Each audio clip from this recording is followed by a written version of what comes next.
বন্দুক নিয়ে খাওয়া দাওয়া যাবে কিনা? বন্দুক মানে আপনাকে আমি 1 লাখ টাকা দিলাম, আপনার 10 কাঠা বা 1 বিঘা জমি নিলাম, আপনি যতদিন টাকা দিতে পারছেন না আমি আপনার জমি আবাদ করে খাচ্ছি। যেদিন আপনি জমি দিলেন 3 বছর পর, 5 বছর পর, 10 বছর পর টাকা দিলেন, আমি টাকা নিলাম, জমি ছেড়ে দিলাম। এইভাবে জমি কন্ট্রাক্ট নেওয়া দেওয়া হচ্ছে হারাম। কথা বুঝতে পারছেন না? এইভাবে জমি কন্ট্রাক্ট নেওয়া দেওয়া হারাম। যেই ব্যক্তি নিয়ে ফসল উপার্জন করে খাচ্ছে ওর হারাম খাবার হচ্ছে, হালাল খাবার হয় না। সুতরাং এই তরিকাতে নেওয়া যাবে না। কিভাবে নেওয়া যাবে? যাকে খাই খাল্লাসি বলা হয়, নাকি খাই খাল্লাসি ভাবে নেবেন। আর আপনার খুব প্রয়োজন আছে, হুজুর খাল্লাসি দিলে তো 10,000 টাকা পাওয়া যায় 1 বিঘা জমিতে বছরে, কিন্তু আমাদের 1 লাখ টাকার দরকার, তো তুমি জমি বেচে দাও। হারাম খেতে কে বলেছে তোমাকে? নাকি বলেন এমার্জেন্সি আছে তো জমি বেচে দাও। কিন্তু এইভাবে যেভাবে চলে এটা হারাম আছে, খবরদার এই কাজ করবেন না। পাপী হবেন, মুস্তাহিকে জাহান্নাম হবেন, আল্লাহ মাফ করুক। খবরদার কেউ দিয়ে থাকেন কালকে ওয়াপস নিয়ে নেবেন। হারাম কাজে লিপ্ত হবেন না বাবা। একদিন সবাইকে কবরে যেতে হবে, সবাইকে আল্লাহকে উত্তর দিতে হবে। বাবা মা, হ্যাঁ এটা হলো। আর একটা হচ্ছে যে টাকা দিয়ে বছর বছর আপনি কিছু টাকা তাকে দিবেন। হ্যাঁ, বছর বছর কিছু টাকা দিবেন, যে এত টাকা করে বছরে তুমি কাটবে, তোমার জমি যে আমি খাচ্ছি, তো এত টাকার বিনিময়ে তোমার জমি 1 বছর আমি খাবো, 2 বছর হলে আর অতটি টাকা, মানে 5,000 ধরে। জমিটা আমি নিলাম, ভাই 1 লাখ টাকা দাও, আমার জমিটা আবাদ করো, বছর বছর আমি 5,000 টাকা করে কেটে নেব। তাহলে বছর বছর 5,000 টাকা করে 3 বছর 4 বছর যা হলো 5,000 করে কেটে নিল। যখন জমি ফেরত দিবে, যা বাকি টাকাটা দিয়ে দিবে, সম্পূর্ণ নয়, 5,000 করে কেটে দিবে। এই তরিকাতে হালাল হবে। কথা বুঝতে পারছেন? এটা ওই খাই খাল্লাসির মতনই হবে। হ্যাঁ, আর একটা হচ্ছে ফসল সিস্টেম হয়। ফসল সিস্টেম কি হয়? ফসল সিস্টেম হচ্ছে একটা ভাড়া সিস্টেম হয় দোকানে। শুনেন, মানুষ দোকান দেয় না?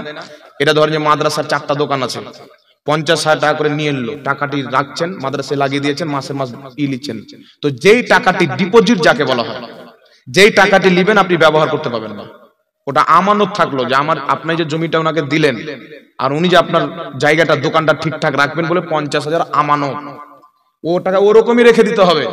ওর কাছে 500 টাকা করে নিচ্ছেন, 500 টাকা করে নিচ্ছেন, যেই দিন আপনি দোকান ছাড়বে ওই 50,000ই টাকা ফিরিয়ে দিতে হবে। আর বিনা অনুমতিতে খুচরা দেওয়াও ঠিক নয়। কথা বুঝতে পেরেছেন? তো এইভাবে জমির একটা আমানত হবে। কি 1 লাখ আপনাকে দিয়ে দিলাম, আপনি যে আমাকে দিবেন যুগ হিসেবে মানুষের বিশ্বাস দেবে। আমার কাছে কত লোক টাকা ধার নিয়ে রেখেছে, দিতে চাই না। আমার 1 লাখ টাকার মতন পড়ে আছে, কেউ 10,000, কেউ 20,000, কেউ 7,000, কেউ 8,000।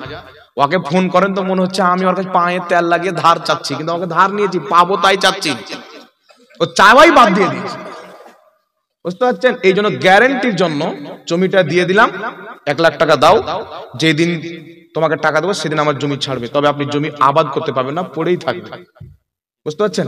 আমানত পড়েই থাকবে। কথা আমার বুঝতে পারলেন বাবা? এই সিস্টেম করেন তো হালাল হবে, অসুবিধা নাই। কিন্তু যেভাবে হয়, লাখ টাকা ওই খাচ্ছে, লাখ টাকা দিল আবার ঘুরিয়ে এলো, কোনো লাভ দিল না, তাহলে এটা হারাম। হারাম। ব্যাংকের সুদ, টাকা লেনদেনের সুদ খাওয়া যাবে কি? দেখেন, কাফির হলো 2 প্রকার। কত প্রকার? মুসলমানে 1 টাকা দিয়ে 2 টাকা নেওয়া হচ্ছে হারাম, সুদ। আর কাফিরের মধ্যে কাফির হলো 2 প্রকার, একটা হচ্ছে জিম্মি কাফির, একটা হচ্ছে হারবি কাফির। জিম্মি কাফির বলা হয় যেই দেশের বাগডোর রাজত্ব মুসলমানের হাতে, কিন্তু কিছু কাফির বসবাস করে, ট্যাক্স দিয়ে তারা বসবাস করে, ওরা হলো জিম্মি কাফির। আর হারবি কাফির বলা হয় যেই দেশের মুসলমান বসবাস করে কিন্তু তার রাজত্ব কাফিরদের হাতে, তাহলে ওই কাফিরকে বলা হয় হারবি। আর আল্লাহর নবী সাল্লাল্লাহু আলাইহি সাল্লাম বলছেন যে হারবি কাফির আর মুসলমানের মাঝে বাড়তি টাকাটা সুদ হয় না। সুতরাং আমাদের যে ভারত কাফির আছে, ভারতের কাফির হলো হারবি কাফির। সুতরাং কোন ব্যাংক যাতে মুসলমান জড়িত নাই, হারবি কাফিরেরই ব্যাংক, তাহলে সেই ব্যাংকে টাকা রাখলে যদি বাড়তি হয় ওটা সুদ হবে না। ওই হারবি কাফিরের বাড়তি টাকা মুসলমানদের জন্য হালাল, নবীর হাদিস। কথা বুঝতে পারছেন? ইমাম তাহাবি রাহমাতুল্লাহ আলাইহি নিজের কিতাব তাহাবি শরীফের মধ্যে লিখেছেন, শারা মুশকিলুল আসারের মধ্যে হাসান সূত্রে হাদিস এসেছেন। বিশ্ববিখ্যাত তাবেঈ হযরত ইব্রাহিম নাখঈ বলছেন যে হারবি কাফিরের সাথে 1 টাকা দিয়ে 2 টাকা নেওয়া জায়েজ। 1 দিরহাম দিয়ে 2 দিরহাম হারবি কাফিরের কাছে বেশি নেওয়া এটা জায়েজ। হাসান সূত্রে তাবেঈ বয়ান করছেন। কারণ হারবি কাফিরের সাথে বাড়তি টাকাটা কি হয় না, সুদ হয় না। এই জন্য ভারতের ব্যাংক যদি হারবি কাফিরে থাকে, মুসলমানের না থাকে, মুসলমান জড়িত না থাকে, সেই ব্যাংকে যদি টাকাটা বাড়ে তাহলে সেটা আপনার সুদ হবে না, ওটা হাদিসের রসনিতে জায়েজ। লামাযহাবীদের গুরু ইবনে তাহমিয়াও একই ফতোয়া দিয়েছে যে হারবি কাফিরের বাড়তি টাকা মুসলমানদের জন্য সুদ হবে না। কথা বুঝতে পেরেছেন বাবা? এবার আপনি লোন নেবেন, তো লোন নেবেন তো সুদ তো আপনাকে লাগবে, আপনি দরকার বাড়তি টাকা পাবেন না, আপনাকে উল্টা দিতে হবে, ওটার মাসলা ভিন্ন হবে। বুঝতে পারছেন?